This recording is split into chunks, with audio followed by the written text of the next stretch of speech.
핫 두고 핫 두고 핫 두고 핫 두고 핫 쉬지 않고 뛰는 내 심장. 핫한 부동산 핫한 이슈 핫플 거기 어때 시간입니다. 오늘은 송승현 도시화경제 대표님 모셨습니다. 대표님 어서 오십시오. 네, 안녕하세요. 잘 지내셨습니까? 네, 잘 지냈습니다. 이 핫한 부동산 이야기 전해드린다고 했는데요. 요즘 보면은 지난주에 나왔던 부동산원 자료를 봐도 오름폭이 조금 더 커지는 것 같아요. 확실히 수도권 쪽은 좀 많이 오르는 분위기죠, 요즘에? 예, 좀 네. 많이 회복됐다라고 볼 수 있을 것 같고요. 예. 지금 전반적으로 봤을 때 전국이 0.01% 정도 상승을 네. 했는데 지금 경기권, 수도권 같은 경우 0.03% 정도 또 상승을 했거든요. 0.03에서 지난주에는 네. 6월 첫째 주죠. 그러니까 네. 0.05까지 오름폭이 또 확대됐어요. 예, 확대된 그런 모습인데요. 지금 전반적으로 봤을 때는 그 시장 환경 안에 관망세를 유지를 하다가 이제 그 시장의 흐름이 좀 바뀌고 그다음에 선거 국면이 지나고 나서 사실 투자 시장이나 뭐 실무적으로도 접근을 할 때 이런 뭐랄까 의사결정을 뭐 아무래도 정치권의 그 판단도 약간 보기도 하거든요. 뭐 약간 있죠. 네, 정책적인 방향이라든지 이런 것들 네. 뭐 그런 것들을 보면서 이제 의사결정을 선거 이후로 좀 많이 선택한 측면도 있고요. 그리고 계절적인 요인들이 아무래도 봄 시즌이 지나고부터는 좀 시장의 그 흐름이나 경향들이 봤을 때는 조금 많이 그 뭐 외부 활동도 하고 임장 활동들을 하면서 좀 거래들이 일어나는 것 같습니다. 실제로도 거래가 최근 2달권 같은 경우를 보통 봤을 때 지금 한 5천 건대 정도, 4, 5천대 정도를 정상적인 시장이라고 보통 평가를 하거든요. 그 서울이요? 예, 그렇습니다. 예, 서울을 기준으로 했을 때 전반적으로 봤을 때는 그 작년부터 올 상반기 아주 초반까지만 해도 뭐 한 1,000건 정도 그 정도 그리고 한 2,000건 정도 수준이었는데 지금 4,000건 정도 회복이 됐다라고 하면은 정상적인 시장으로 돌아섰다. 그렇기 때문에 이런 시장 환경 안에서 거래도 좀 일어나고 또 활동들 그 계절적인 요인부터 해서 의사결정을 하면서 이런 흐름 자체가 수요자의 그 판단을 하면서 지금 상승폭들이 일정하게 좀 증가를 하고 있다라고 볼 수 있을 것 같습니다. 그러니까 거래 절벽 얘기 계속 나왔는데 그 부분 좀 해소되고 있고 근데 지금 같은 여름철도 계절적인 수요가 좀 있는 철인가요? 네, 그렇습니다. 뭐 일반적으로 보면 겨울 시즌이 가장 좀 그 거래가 좀 동결이 되고 그리고 겨울이라서 그런가? 뭐 그런 것도 그런 것도 있겠지만 우리가 뭐 다이어트라든지 어떤 뭐 계획을 세울 때 뭐 내년부터 하자 뭐 그런 생각들도 많이 하거든요. 그래서 한 11월, 12월 정도 보면은 실무적으로 보면은 거래 시장은 좀 닫는 경향들이 있고 뭐 여름부터 해서 봄부터 해서 뭐 가을까지는 그래도 쭉 가는 좀 뭐 거래들이 일어나고 있는 상황이라고 볼 수 있을 것 같습니다. 알겠습니다. 지금 전반적으로 봤을 때는 수도권은 오르고 지방은 여전히 부진하고 이런 흐름이 이어지고 있는데 좀 눈에 띄는 지역이 있습니까? 뭐 지금 눈에 보이는 곳은 아무래도 서울이 되겠죠. 그 서울이 어떤 시장을 선도하는 지역이기도 하고, 그렇죠. 그리고 그 지역 안에서도 아무래도 뭐 강남권을 비롯해서 뭐 마용성들 뭐 이런 지역들은 눈에 좀 보이는 그런 지역이라고 볼 수 있고요. 수도권까지도 전반적으로 확대됐다라고 말씀을 주셨는데 그 수도권 안에서는 역시 그 수도권에서 핵심 지역은 일기 신도시를 보는 그 선도 지역이다 보니까 그런 지역들이 눈에 보입니다. 최근 동향을 보면은 상승 견인한 지역은 안양시하고 분당구 뭐 요 지역들이 0.20% 그리고 분당이 0.19% 정도 그런 상승한 많이 올랐네요. 추세라고 볼 수 있을 것 같은데요. 지금 서울에 그 0.19% 오른 곳이 성동구니까 그곳보다도 상승률이 높은 지역이라고 볼 수 있을 것 같습니다. 많이 일주일 만에 0.19면 상당히 많이 오른 건데. 그렇죠. 뭐 누적되면은 뭐 꽤 많이 오르는 그런 상황이. 그렇죠. 복리로 계산하면 그렇죠. 그렇습니다. 네. 그런데 지금 상황을 보면은 여전히 고금리고 뭐 경기도 별로 안 좋고 이런 상황이 이어지고 있는데 지금 부동산 가격이 약간 반등세를 보이는 거. 그건 말씀하신 대로 일기 신도시 문제도 있을 거고요. 또 원인이 어떤 게 있을까요? 뭐 지금 시장 안에서는 그 수도권 같은 경우는 저가 매물들 중심으로 거래가 되면서 이 그 거래 매물들이 거래에 대한 그 양들이 올라가면서 아무래도 저가 매물 소진된 이후부터는 뭐 중가, 고가 이렇게들 넘어가잖아요. 그런 물량들이 일정 부분 해소됐다라고 보여지고요. 그리고 수도권 같은 경우는 말씀드린 것처럼 일기 신도시에 대한 그 이슈가 있기 때문에 분당이라든지 임해, 서현 뭐 이런 지역들이 가격을 선도를 하면서 타 지역들까지도 기대감들을 키우면서 가격 끌고 올라갔다라고 볼 수 있을 것 같고요. 뭐 서울권 같은 경우는 역시 뭐 공급 부족에 대한 이슈 그리고 전세 가격에 대한 불안 요인들 그래서 전세 수요자들에 대한 그 매매 수요까지도 뭐 이전에 대한 그 고민 뭐 이런 것들까지도 함께 볼 수 있을 것 같습니다. 그리고 장기적으로 봤을 때는 서울의 공급 물량이 좀 부족하다라는 인식들이 좀 크다 보니까 이런 것들이 그 시장의 가격을 끌어올렸다라고 볼 수 있을 것 같습니다. 그 저가 매물이 줄어든다는 거 이거는 어떻게 보면은 젊은 층이라든지 실수요자들이 시장에 막 들어오고 있다 이런 뜻으로도 봐도 되는 건가요? 그렇죠. 저가 매물들이 그 소진이 된다라는 거는 아무래도 중저가 매물들은 뭐 사회 뭐 기성세대들보다는 젊은 수요층들이 대출을 활용을 해서 뭐 매입을 한다든지 또 최근 들어서는 특례보금자리 개론 이후에 뭐 신생아 대출이 좀 나왔거든요. 이런 저금리 상품을 활용을 해서 아무래도 저가 매물들을 매입을 했다. 그래서 실수요자들이 이런 수도권 같은 경우는 매입을 하고 또 분양단지에 대한 그 주택 가격들이 워낙 올라가다 보니까 기존에 있었던 주택 가격들을 거래를 하면서 가격이 올라가고 있는 추이라고 볼 수 있을 것 같습니다. 최근 들어서 실제로 구축 건물들, 구축 아파트들이 더 인기를 끌고 있다라는 얘기 있던데 그 실제로 그런 조짐 그 분위기가 있습니까? 예, 그렇습니다. 그 지금 최근 신규 공급되는 주택 가격에 공사비가 너무 많이 올라가다 보니까 너무 비싸졌어요. 그 인플레이션들을 그 수요자들하고 분양자들이 다 받는다라는 의견들이 있어서 아무래도 합리적인 선택을 하고 합리적인 또 소비를 해야 되는 그런 실수요자들 입장 같은 경우는 구축과 신축 또는 그 구축이라고 보기에는 또 그 중간 정도 되는 준신축 뭐 이런 쪽을 선택을 10년 정도 된 그렇죠. 10년 이내에 된 주택 같은 경우는 최근 아파트 대비했을 때 커뮤니티가 굉장히 부족한 것도 아니고요. 그래서 좀 합리적인 선택들을 하시려는 이런 그 뭐 주택 수요자들은 뭐 그런 주택들을 그 구매를 하는 것 같습니다. 적당한 수준이고 뭐 나쁘지도 않고 최근 거 너무 저도 분위기 파악사 몇 군데 이렇게 한번 가봤는데. 깜짝 놀랐어요. 진짜 헉소리가 나오게 가격이 올라가지고. 그 제가 뭐 주변에 그 중고차로 얘기 드리면 조금 그렇겠지만 우리가 차를 살 때 보면은 이 보증 기간이 조금 남아 있는 그리고 10만 킬로 이내에 있는 주택들을 선택을 하는 것처럼 지금 수요자들은 약간 뭐 여러 가지 뭐 그 가격하고 또 최근 분양 가격하고 전세 가격하고 전반적으로 참 이렇게 그 보면서 선택을 하는 것 같습니다. 그런 걸 봤을 때는 좀 적당히 된 아파트도 그렇게 나쁘진 않은 그런 시점이라도 볼 수 있겠네요. 전세 가격 계속 말씀해 주시는데 전세값 계속 오르고 있죠? 네, 전세 가격도 지금 불안 요인이 계속적으로 이어지고 있는데요. 전국에 있는 주간 아파트 동향 보면은 전세 가격은 0.04% 정도 상승한 상황이고요. 서울 같은 경우는 0.10% 오르면서 이게 기간이 굉장히 길더라고요. 55주 연속 상승한 그런 상황이고요. 지역별로 보면은 예전에는 그 서울 중심권 쪽만 좀 크게 상승했다라고 보면 오히려 지금은 전세 가격이 너무 계속적으로 오르다 보니까 은평구가 0.2% 정도가 올랐고요. 또 양천구도 0.13% 정도 올랐고 또 동작구도 0.11%가 올랐습니다. 그리고 강북에서는 성동구가 또 0.18% 정도가 오르면서 아까 말씀드린 서울 아파트의 전세 가격이 0.10%거든요. 이 평균을 넘어서는 그런 수준이 강북권에서 지금 많이 나타나고 있다라고 볼 수 있을 것 같습니다. 말씀해 주신 이 자치구들 보니까 은평, 양천, 성동 이런 곳들 이런 데도 약간 젊은층 실수요자들이 많이 몰리는 곳 아닙니까? 그렇죠. 지금 서울의 그 대체적으로 보면은 아무래도 분포도가 젊은 수요층들이 좀 많이 있고요. 그리고 지금 성동구하고 동작구 같은 경우는 강남의 대체 주거지로 좀 많이 평가를 받는 지역이다 보니까 직주 근접에 좀 유리한 측면이 있고요. 그다음에 양천구 같은 경우는 아무래도 학군 수요들이 좀 받쳐주는 그런 지역이고요. 목동, 그렇습니다. 은평구는 말씀하신 대로 아무래도 좀 저렴한 그런 지역이라고 볼 수 있을 것 같습니다. 알겠습니다. 그렇게 근데 실수요자들이 많이 몰리고 젊은 층이 많이 몰리면은 84제곱미터 같은 국민 평형들 네. 이쪽 물건도 많이 줄어들고 전세값도 오를 것 같아요.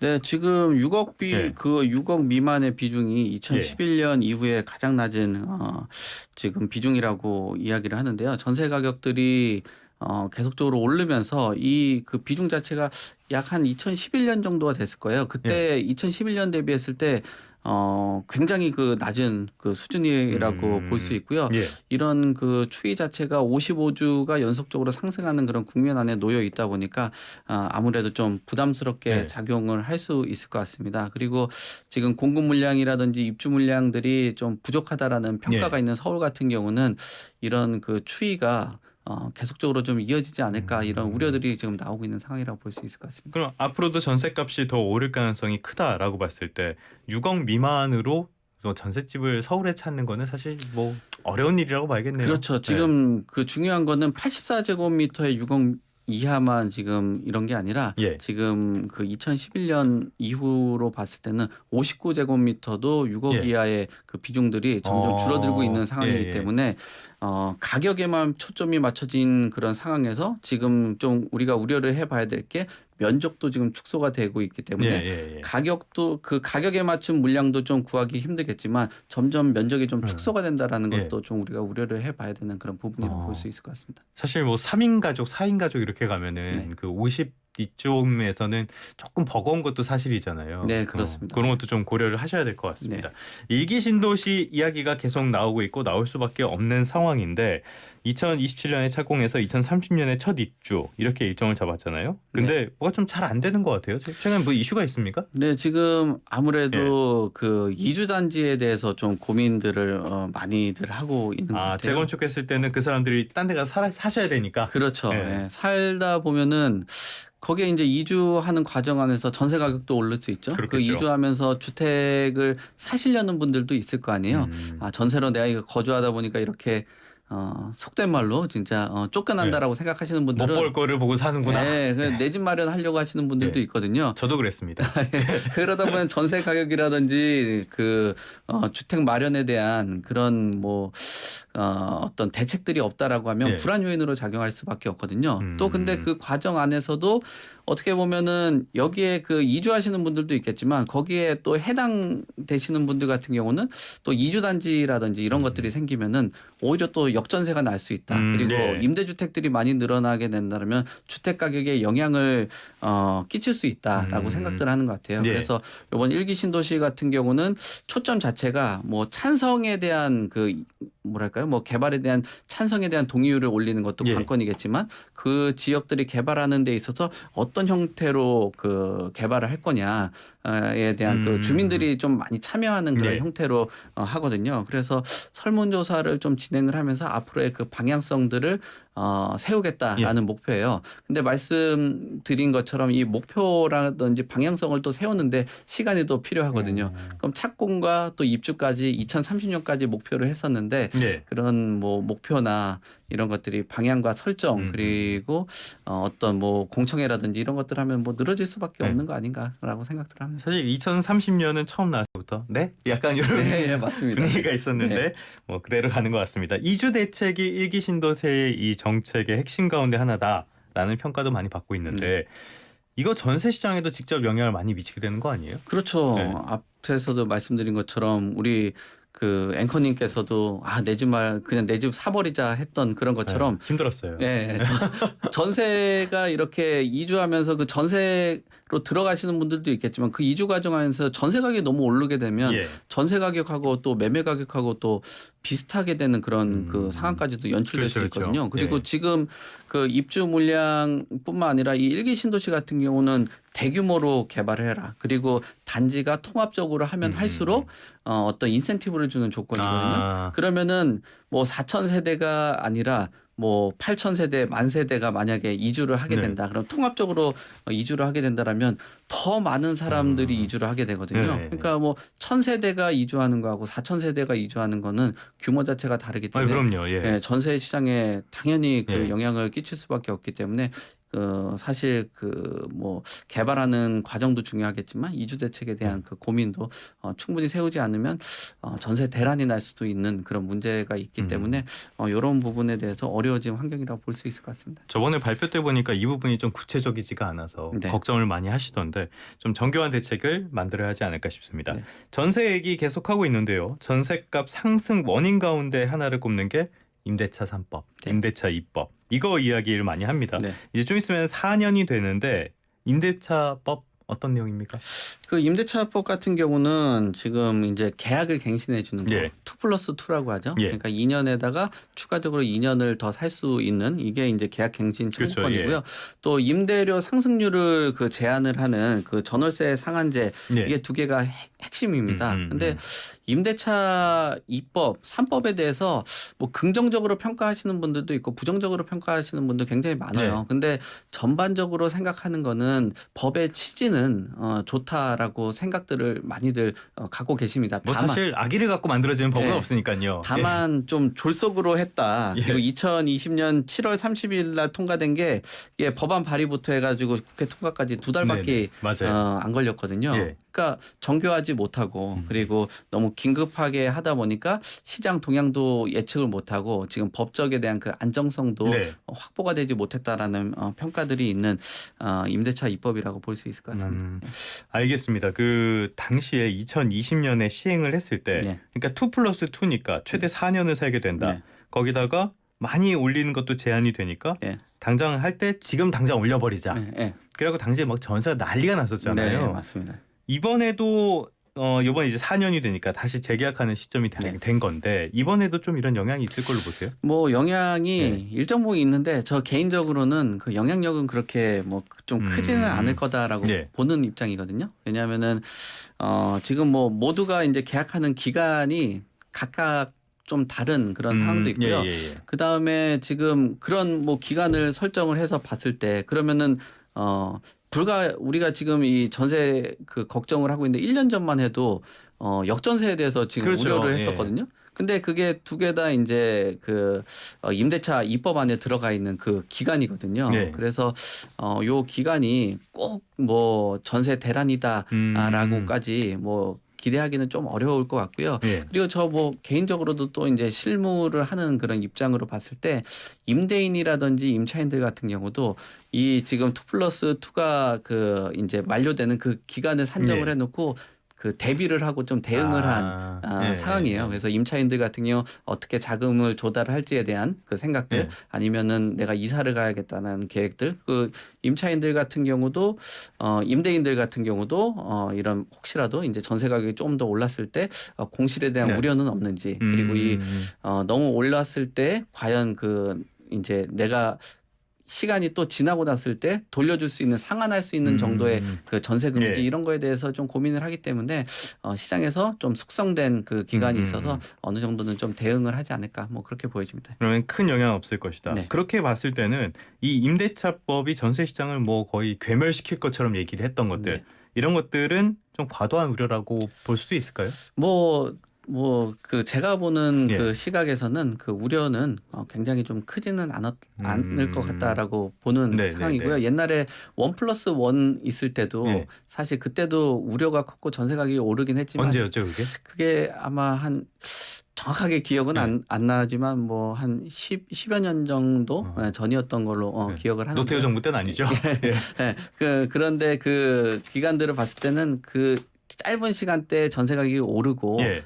시장이 좀 숙성되고 나서 자리를 잡았거든요. 뭐 상가 보호법도 뭐 마찬가지입니다. 맞아요. 예. 그 2+2 같은 경우도 전세 가격이 좀 급등을 네. 했지만 시장에서 일정 부분 그 숙성을 한 그런 상황이고요. 그리고 그 부동산원의 자료를 보더라도 2020년을 기준으로 했을 100을 기준으로 했을 때 우리가 그 시점을 봤을 때 그때 당시 전세 가격이 급등을 했을 때가 103에서 한 4 정도가 됐지만 지금 수준에서는 한 97, 98 정도 되는 수준이기 때문에 네. 시장의 그런 그 전세 가격 급등 대비했을 때는 그래도 좀 완만한 수준 아닌가 뭐 그렇게 보여집니다. 아니 뭐 노태우 정부 때 하도 전세로 난리 났던 적이 있어서 네. 한번 얘기를 꺼내봤고요. 네. 그런데 박상우 국토교통부 장관께서 임대차 입법은 네. 원상복구하는 것이 맞다. 네. 라는 개인과 국토부의 생각이다. 네. 완화 방안을 고민하고 있다라고 밝혔는데요. 말씀하신 것처럼 4년 동안 시행을 해왔고 그동안 시장에서 많이 소화를 했던 부분도 있어가지고 네. 이거를 건드렸을 때 또 혼란을 부추길 수 있다는 우려도 있거든요. 어떻게 보세요? 그렇죠. 지금 시장에 자리 잡은 그런 제도를 다시 건드린다라는 거는 시장의 불안을 요인을 할 수 있는 거죠. 지금 잠잠해진 그 불에다가 어떻게 보면은 건드는 거잖아요. 그 불을 다시 지피는 그런 요인으로 작용을 할 수 있다라고 보여집니다. 그래서 저 개인적으로는 지금 아까 우리가 갱신권이라는 그 제도가 있고 또 그 입법 중에 하나는 이제 5%라는 그 상한 요율이 있거든요. 이 상한이라는 그 5%의 그 수치를 조금 완화해 줄 필요가 있다. 그래서 시장에 대한 그 물가 변동이라든지 물가 상승 또 전세 가격 상승에 대한 그 추이에 맞춰서 시장에서 일정 부분 그 자율적으로 좀 거래를 할 수 있는 그런 상황. 그러니까 5% 캡을 좀 씌워드릴 필요는 없다라고 보여지고요. 그리고 지금 이 아파트 쪽에 쏠림 현상들이 지금 나타나고 있어서 아파트 쪽에 전세 가격에 지금 불안 요인이 있는 거거든요. 빌라나 오피스텔 같은 경우는 오히려 지금 전세 가격이 빠져서 예전 가격을 회복을 못 하고 있는 그런 사람들이 상황이에요. 뭐 전세 사기 이런 우려 때문에 걱정을 많이 해서 안 가시는구나. 그렇죠. 그래서 이 빌라라든지 오피스텔 같은 경우에 어떤 뭐 126%라는 공시가격 대비했을 때 이런 그 수치를 조금 더 그 완화를 해줄 필요가 있다라고 보여지고요. 그리고 이 그 갱신권 외적으로도 아까 말씀드렸던 그 물가 상승 이거에 맞춰서 올려줘야지 이제 민간의 그 임대 사업자들이 시장에 유통되는 물량들을 좀 확보를 할 수 있는데 민간 시장 안에서도 공급자도 이 그 민간 임대 사업자들을 그 활용한 그 공급을 못 하고 있고 그 민간 임대 사업자 같은 경우도 그 공급 물량을 받아줬을 때 본인에게 그렇게 큰 인센티브가 없기 때문에 그 입주 물량들이 좀 부족한 상황이거든요. 그래서 지금 시장 안에 이런 그 민간 임대 사업자들을 좀 활용할 수 있는 방안 뭐 이런 것들이 나와줄 필요가 있다라고 보여집니다. 전반적으로 봤을 때는 꺼진 불을 다시 해집을 때는 정교하고 조심하게 할 필요가 있다로 정리를 하겠습니다. 끝으로 이 내용 한번 살펴볼게요. 이렇게 상황은 뭐 주택 상황은 이런데 상가 상황은 전혀 다른 것 같아요. 저희 집 앞에도 뭐 공실이 엄청나게 많이 나오던데 어떤 상황입니까? 지금 상가 공실률이 좀 크게 지금 나타나고 있는데요. 지금 1분기에 소규모 상각률이 한 그 7.3%예요. 상가 공실률이 이게 팬데믹 때가 한 5%였거든요. 그러니까 팬데믹 때보다 더 심화된 그런 상황이라고 볼 수 있겠죠. 그리고 그 투자 수익률도 0.96% 정도이기 때문에 이 그 공실 외적으로도 어떤 우량 임차인들이 들어와서 그거를 가지고 운영을 좀 해주면서 좀 거래를 좀 할 수 있는 환경까지도 만들어 줘야 되는데 지금 상황에서는 아무래도 공실률이 이게 회복되기엔 좀 어려운 그런 상황이라고 볼 수 있을 것 같아요. 7.3%라고 하셨는데 이게 뭐 전국 평균이겠죠? 네, 그렇습니다. 지금 전국 평균이라고 보시면 되고요. 1분기 집 앞에는 훨씬 많은 것 같아서. 그렇습니다. 그 아무래도 지금 뭐 서울 같은 경우는 임대료가 더 높고 또 수도권 같은 경우도 높기 때문에 공실률이 더 높을 거로 보여지고요.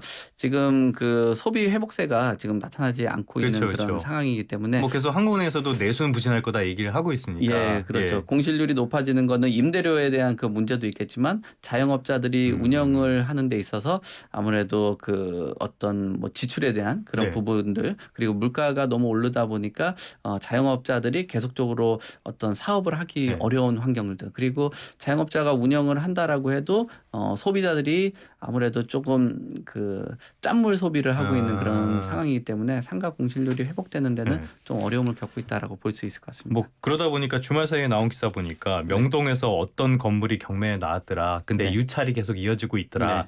경매 많이 나옵니까? 지금 명동 상권에서도 이런 경매 물량들이 나오고 있고요. 우리가 가장 뭐 소위 말하는 그 좀 우량한 사업지라고 평가를 받고 있는 뭐 강남권, 한남동 이런 곳에서도 주택도 지금 나오고 있어요. 강남도요?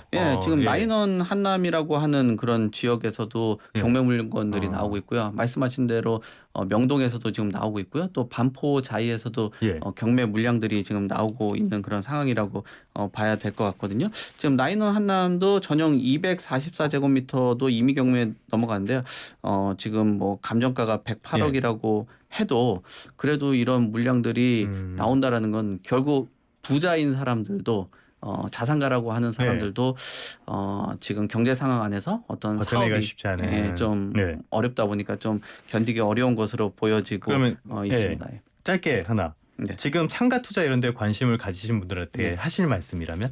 상가 투자는 정말 지금 어려운 그런 상황이라고 볼 수 있을 것 같아요. 아무래도 그 상가 투자하시는 분들 같은 경우는 그래도 그 수익률하고 연동이 되거든요. 수익하고 연동이 되려면 금리 사정이 좀 안정세를 찾아와야 됩니다. 지금은 고금리에서 요즘에 중금리라고 얘기를 하더라고요. 중금리라고 얘기를 해도 상가를 그 투자를 하고 대출을 받고 운영을 하고 그다음에 그 시장 환경도 같이 고민을 해 보려면은 그래도 한 2% 정도대 수준으로 들어올 필요가 있다라고 보여집니다. 그래서 안정적으로 그 경제 상황이 운영이 되고 금리가 좀 낮춰졌을 때 그때 좀 접근하는 게 좀 좋지 않을까 그렇게 보여집니다. 저희가 문을 열면서도 말씀을 드렸지만 지금 금리 상황이 불확실한 점이 많기 때문에 그런 점도 보면서 대응을 하시는 게 좋을 것 같습니다. 지금까지 송승현 도시와 경제 대표님과 함께했습니다. 대표님 오늘 말씀 고맙습니다. 네, 감사합니다.